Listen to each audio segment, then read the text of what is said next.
joined by one of the newest Buffalo Bills right now, former Pittsburgh Steelers draft pick, 7th round in 2016 out of Temple University, linebacker Tyler Matakevich. Hello, Tyler. John Murphy, Steve Tasker here in Buffalo. Thanks for coming on with us.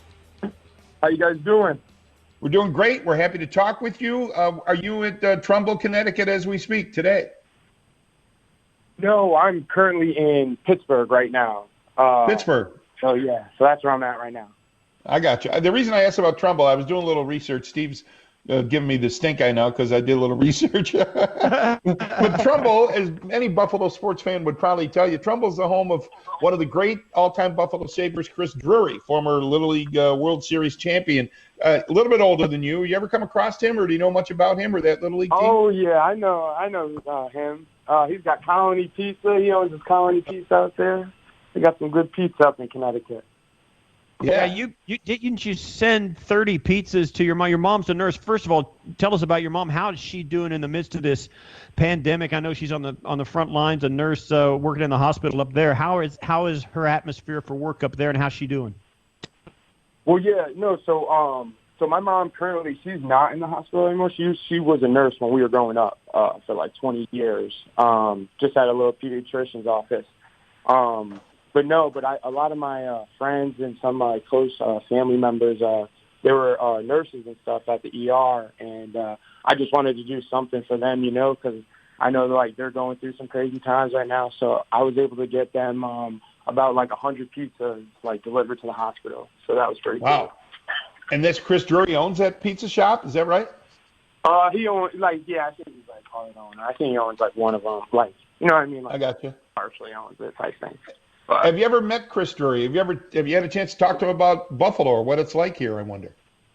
No, unfortunately I have not. I mean, that would definitely be something I look forward to, hopefully. Yeah. No. Tell us a little bit about your experience in Pittsburgh. I've always had, I did the CBS thing for a lot of years. I had a lot of production meetings with Mike Tomlin. I was always really impressed with him. What was your experience with the Steelers and your time there and the way it ended? Yeah, I was very thankful. I was very fortunate. The Steelers gave me an opportunity. They brought me in, they gave me a chance. And I really made the most out of it, and that's all I can ask for. You give me a chance, I'm gonna do the rest. So for that, I'm definitely thankful for them. And I mean, Coach Tomlin, he's an unbelievable coach, so smart. How he's able to get all the guys around him to just really lock in and focus. And I mean, it was sort of an easy decision though to come here. Once I was able to, once you learn who Coach McDermott is, it's sort of a no-brainer. They definitely got some similarities. Coach Tomlin was the one who nicknamed you Dirty Red. Isn't that right, Tyler?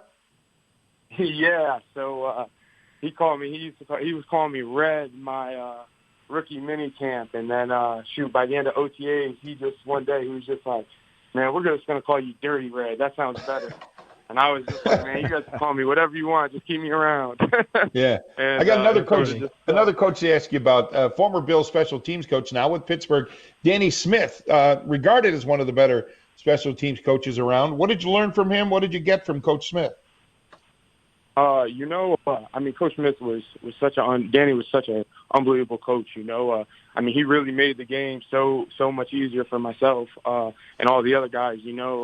Just the way he's able to break down film and prepare you. They were big on just almost like giving you the answers to the test, and then you just got to go out there and perform. So I definitely, I'm definitely appreciative of those guys and definitely going to use all this stuff, they've taught me along the way to try to continue to elevate my game.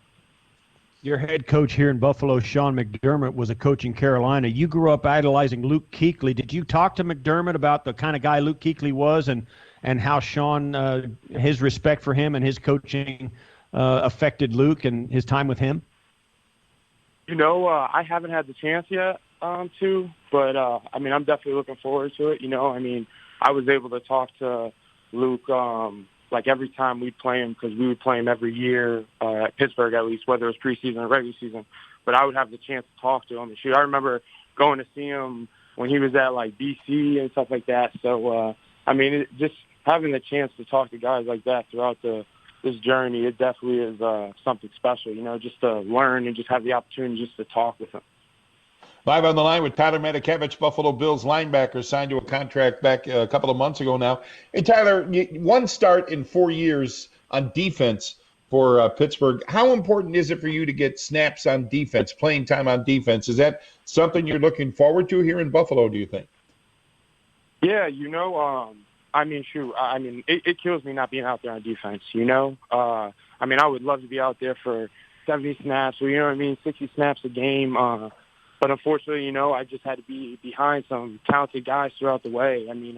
I came in behind like Lawrence Timmons and Shazier, and those are two unbelievable players, so just haven't really had the opportunity, I feel like, on defense, just to get out there and really show what I'm capable of doing, Last year, you in the Sunday night or a Monday night game against the Buffalo Bills there in Pittsburgh. What was the feel? It was a Sunday night game. Tell us, what was the feel about the Bills roster coming in, playing against your Steelers last year, if you can think back? Yeah, shoot. You could tell right away. Everyone sees what's going on with Buffalo. The past few years, 2 years since Coach McDermott's got in here, just really getting the team the way they want it. So leading up to that week, we knew we were in for a big test. We knew we were going to get a physical, tough football team that was going to be ready to fight till the whistle was over. Till the clock hits zero. Sure, that definitely what happened. I remember I said it earlier before. After they played Renegade, I think what's it called? Threw like a touchdown pass for like 70 yards. Yeah. So I definitely remember that game pretty well. Yeah, the Bills made a big deal out of how they practiced playing Renegade that week, going into that week, Tyler. I bet a lot of Steelers opponents coming to Pittsburgh do that, right? Yeah, that's what I'm told. They just get prepared to what they're getting ready to go into. Sometimes like some environments might be a little hostile than like other environments, but you definitely got to prepare for whatever. It's a big, boisterous, loyal fan base in Pittsburgh, and I would think the same can be said about the fans here in Buffalo. Have you had any contact with Bills Mafia yet, Tyler? Are you looking forward to that? Oh man, yeah, I can't wait. Sure, you see everything. You see all the stuff they're doing. The Bills Mafia, the fans, and you gotta love that. You really gotta appreciate it. Just people that honestly just care about it. So it's like, why am I not going to go out there and give it my all to try to, give some joy to fans and stuff like that. And it definitely makes it worth it after you make some big plays. The fans going nuts. It's definitely exciting.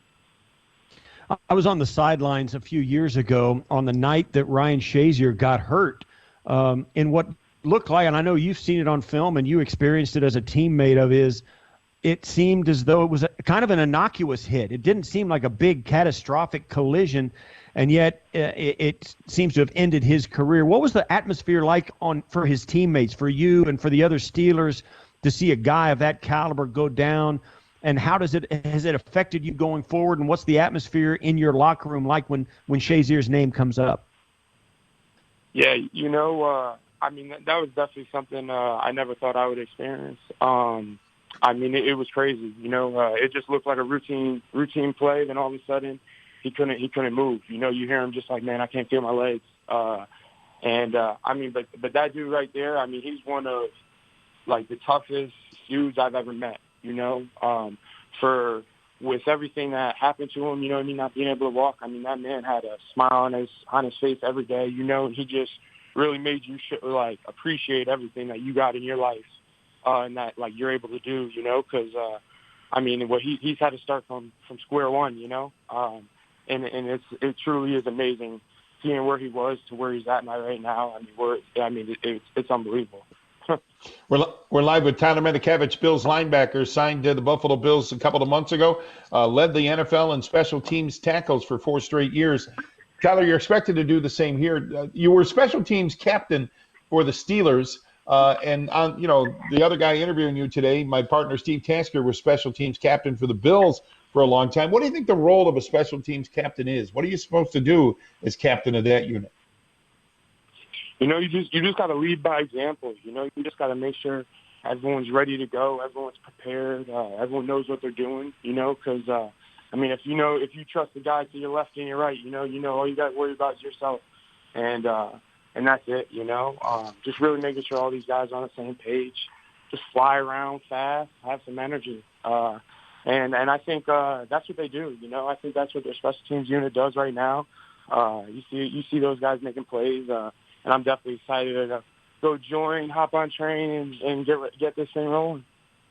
Have you had any conversations with Heath Farwell, your special teams coach? He's also a former player and was a really good one as well. Do you think that brings something extra to his, maybe to his credibility as a coach?